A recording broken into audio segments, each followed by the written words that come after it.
राहुरी विधानसभा पोटनिवडणुकीसाठी सकाळ 7 वाजल्यापासून जी आहे मतदान प्रक्रिया सुरू झाली। दुपारचे 12 वाजलेत 20% मतदान हे आतापर्यंत झालंय। उन्हाचा पारा चढल्यामुळे जे आहे ते मतदान प्रक्रियेवर त्याचा परिणाम झाल्याचं दिसून येते। तुरळक मतदार जे आहेत ते घरातून बाहेर पडतायत, त्यामुळे मतदान केंद्रावर म्हणावी अशी गर्दी देखील दिसून येत नाही।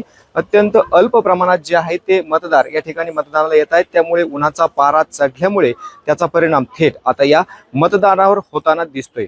राहुरी विधानसभा मतदारसंघासाठी सुरुवातीपासून या ठिकाणी बिनविरोध निवडणूक व्हावी अशी इच्छा जी आहे ती मुख्यमंत्र्यांनी व्यक्त केली होती। त्यामुळे कुठेतरी कर्डिलेंचे प्रतिस्पर्धी असलेले प्राजक्त तनपूर यांनी निवडणुकीतून माघार घेतली होती। उमेदवारी अर्जच त्यांनी त्या ठिकाणी भरलेला नव्हता। दुसरीकडे मात्र ऐनवेळी शरदचंद्र पवार पक्षाच्या उमेदवार या ठिकाणी दिलेला आहे। गोविंद मोकाटे ते या ठिकाणी उमेदवारी करतायत, तर वंचित बहुजन आघाडीचे संतोष चोळके हे देखील उमेदवार आहेत आणि शिवसेना ठाकरे गटाचे बंडखोर नेते जे आहेत ते रावसाहेब खेवरे त्यांनी देखील या ठिकाणी अपक्ष उमेदवारी केली आहे। एकूण 7 उमेदवार हे या राहुरीच्या विधानसभेत सध्या निवडणूक लढतायत।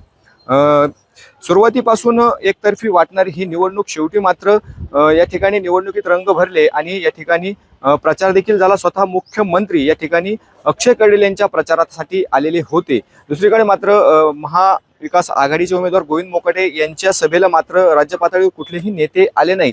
मात्र अपक्ष उमेदवार असतील रावसाहेब खेवरे यांच्या देखील या ठिकाणी जोरदार सभा झाल्या, तर वंचितचे प्रकाश आंबेडकर यांची देखील सभा पार पाडली। त्यामुळे ऐनवेळी निवडणूक या ठिकाणी रंगतदार झाली आहे। आता मात्र उन्हाचा पारा चढल्यामुळे थेट परिणाम जे आहे ते मतदानावर होताना दिसतोय। टक्केवारीत देखील घट या ठिकाणी होण्याची शक्यता आहे, त्यामुळे टक्केवारीत घट झाल्याचा फटका कोणाला बसणार हे देखील बघावं लागणार आहे। कॅमेरामन ऋषी राऊतसह गोविंद फुनगे, LS मराठी, राहुरी, अहिल्यानगर।